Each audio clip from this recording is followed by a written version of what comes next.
दोस्तों आज के इस वीडियो में देखिए हम इंडियन रिवर का सेकंड लेक्चर जो है वो डिस्कस करेंगे। फर्स्ट वीडियो हम ऑलरेडी डिस्कस कर चुके हैं। पहला क्वेश्चन है, बांग्लादेश में गंगा को किस नाम से जाना जाता है?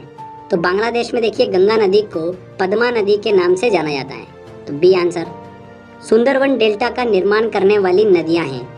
सुंदरवन डेल्टा का निर्माण करने वाली नदी कौन सी है? गंगा और ब्रह्मपुत्र नदी। गंगा और ब्रह्मपुत्र नदी जो है सुंदरवन डेल्टा का निर्माण करती हैं। विश्व का सबसे बड़ा नदी डेल्टा जो है वो कौन बनाती है? गंगा और ब्रह्मपुत्र बनाती है, इसका नाम है सुंदरवन डेल्टा। इसका 2/3 हिस्सा जो है वो कहाँ पर है? बांग्लादेश में है। ठीक है। निम्न में से किस स्थान पर अलकनंदा तथा भागीरथी नदी का संगम होता है? तो फ्रेंड्स, अलकनंदा और भागीरथी नदी का संगम जो है वो किस स्थान पर होता है? देवप्रयाग में होता है। वेरी वेरी इंपॉर्टेंट क्वेश्चन है ये। देखिए कितनी बार एग्जाम में क्वेश्चन पूछा गया, बार बार रिपीट होता है, तो इस चीज़ को ध्यान रखिएगा। आपको मैंने बताया था कि अलकनंदा और पिंडार नदी जो है वो कहाँ पर मिलती हैं? कर्णप्रयाग में आकर मिलती हैं। ठीक है, कर्णप्रयाग में अलकनंदा और पिंडार नदी मिलती हैं। और अलकनंदा और मंदाकिनी नदी जो है वो कहाँ पर मिलती है? रुद्रप्रयाग में मिलती है। ठीक है। केदारनाथ मंदिर जो है वो किस नदी के तट पर स्थित है? मंदाकिनी नदी के तट पर स्थित है। और अलकनंदा नदी के तट पर स्थित है बद्रीनाथ का प्रसिद्ध मंदिर। चलिए अगला क्वेश्चन लेते हैं। वह नदी जो केदारनाथ से रुद्रप्रयाग के मध्य बहती है।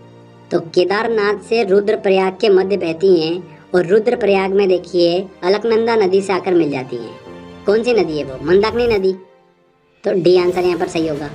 निम्न में से किस नदी के तट पर बद्रीनाथ का प्रसिद्ध मंदिर स्थित है? अलकनंदा नदी के तट पर स्थित है बद्रीनाथ का प्रसिद्ध मंदिर। B answer.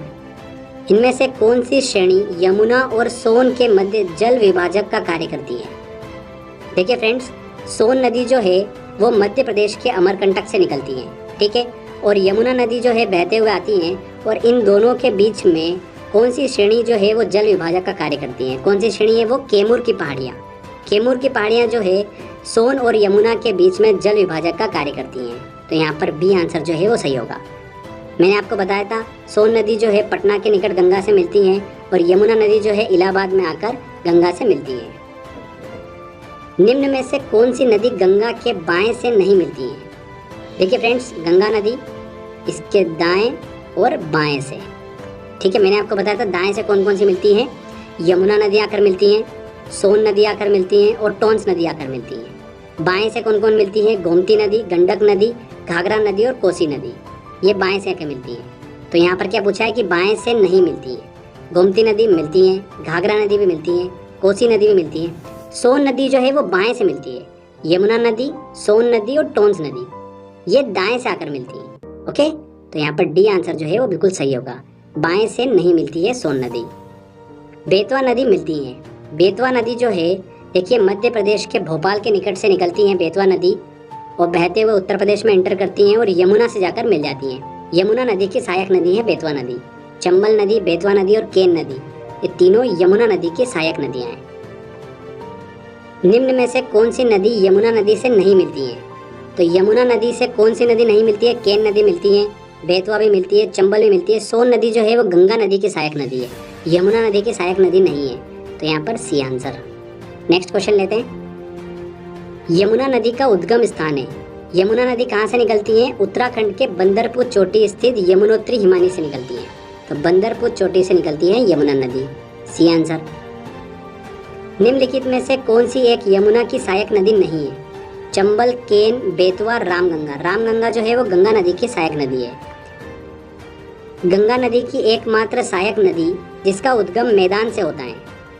तो गंगा नदी की ऐसी कौन सी सहायक नदी है जिसका उद्गम मैदान से होता है? मैंने आपको बताया था गोमती नदी। गोमत ताल से इसका उद्गम होता है उत्तर प्रदेश के। तो बी आंसर यहाँ पर सही होगा। भागीरथी नदी निकलती है। भागीरथी नदी जो है वो गंगोत्री से 19 किलोमीटर दूर गोमुख से निकलती है।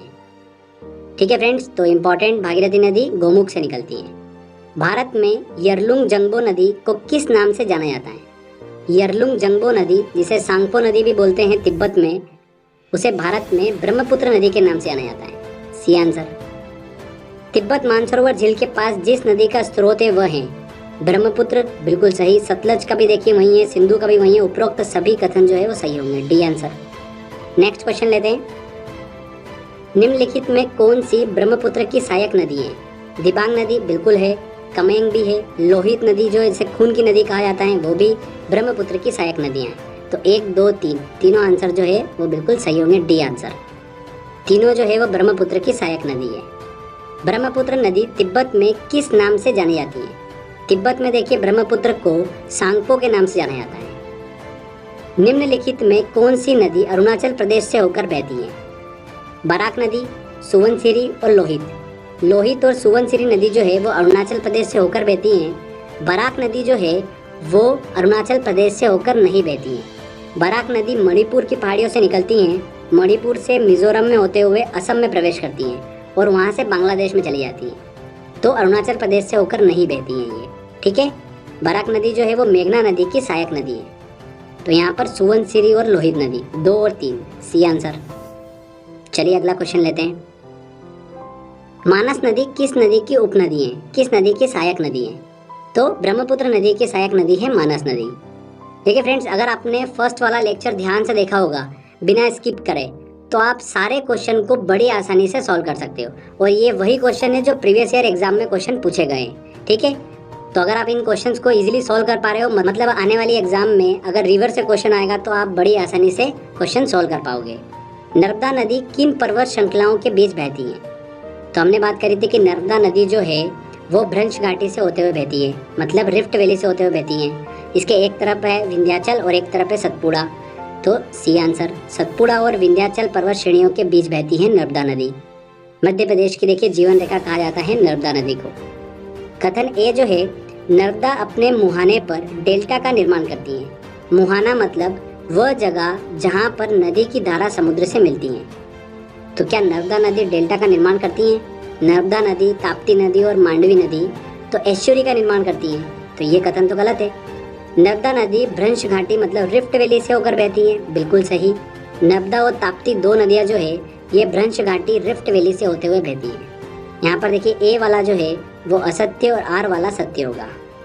तो आर वाला सही पर कथन ए सही नहीं है, तो बी आंसर। निम्न में से कौन सी नदी डेल्टा का निर्माण नहीं करती है? डेल्टा का निर्माण कौन सी नदी नहीं करती है? महानदी करती हैं, गोदावरी नदी भी करती हैं, कावेरी नदी भी करती है, नर्मदा नदी जो है वो एश्वरी का निर्माण करती है, सी आंसर। इनमें से कौन सी नदी रिफ्ट वैली से होकर प्रवाहित होती है?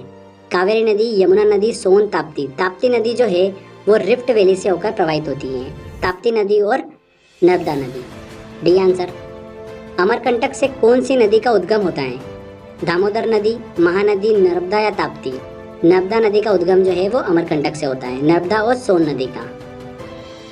पश्चिम की ओर बहने वाली नदियों में कौन सी 2 पर्वत श्रेणियों के बीच बहती हैं? तो 2 पर्वत श्रेणी सतपुड़ा और विंध्याचल के बीच में कौन सी नदी बहती है? नर्मदा नदी बहती है और पश्चिम की ओर बहती है नर्मदा नदी। निम्न में से अरब सागर में गिरने वाली नदी है? गोदावरी नदी बंगाल की खाड़ी में गिरती है, ताप्ती नदी जो है वो कहाँ पर गिरती है? अरब सागर में गिरती है। कृष्णा और महानदी जो है ये कहाँ पर गिरती है? बंगाल की खाड़ी में गिरती है।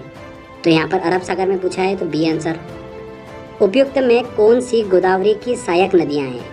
देखिए गोदावरी की सहायक नदियाँ कौन कौन सी हैं? इंद्रावती बिल्कुल है, प्रणहिता भी है। पेन्नार नदी जो है ये गोदावरी नदी की सहायक नदी नहीं है।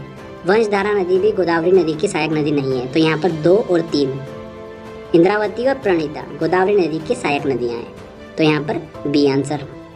चलिए अगला क्वेश्चन लेते हैं। प्रायद्वीपीय भारत की सबसे लंबी नदी है। प्रायद्वीपीय भारत की सबसे लंबी नदी कौन सी है? यहाँ पर गोदावरी नदी, ठीक है। वर्ड को ध्यान रखिएगा, प्रायद्वीपीय पूछा है, भारत की नहीं पूछा है। तो प्रायद्वीपीय भारत की सबसे लंबी नदी गोदावरी नदी। निम्न में से किस स्थान से भारत की 2 महत्वपूर्ण नदियों का उद्गम होता है, जिससे एक उत्तर की ओर प्रवाहित होकर बंगाल की खाड़ी की ओर प्रवाहित होने वाली नदी से मिलती हैं और दूसरी पश्चिम की ओर बहते हुए अरब सागर में गिरती हैं? तो एक ऐसा स्थान जहाँ से 2 नदियों का उद्गम होता है, एक उत्तर की ओर निकलती हैं और एक पश्चिम की ओर प्रवाहित होती हैं। ये जाकर कहाँ पर मिल जाती है? अरब सागर में। और ये नदी जो है जो उत्तर की ओर जा रही है वो बंगाल की खाड़ी में प्रवाहित होने वाली नदी के साथ में मिल जाती हैं। तो देखिए अमरकंटक से ध्यान रखिएगा फ्रेंड्स, 2 नदी निकलती हैं। एक निकलती है देखिए नर्मदा नदी और एक निकलती है सोन नदी। सोन नदी जो है वो गंगा नदी के साथ मिल जाती है और गंगा नदी जाकर बंगाल की खाड़ी में गिर जाती है। तो यहाँ पर देखिए अमरकंटक जो होगा वो बिल्कुल सही होगा, ये आंसर। तेल नदी इनमें से किस नदी की सहायक नदी है? तेल नदी जो है वो महानदी की सहायक नदी है। ठीक है, उड़ीसा में बहती है महानदी, तेल नदी की सहायक नदी है।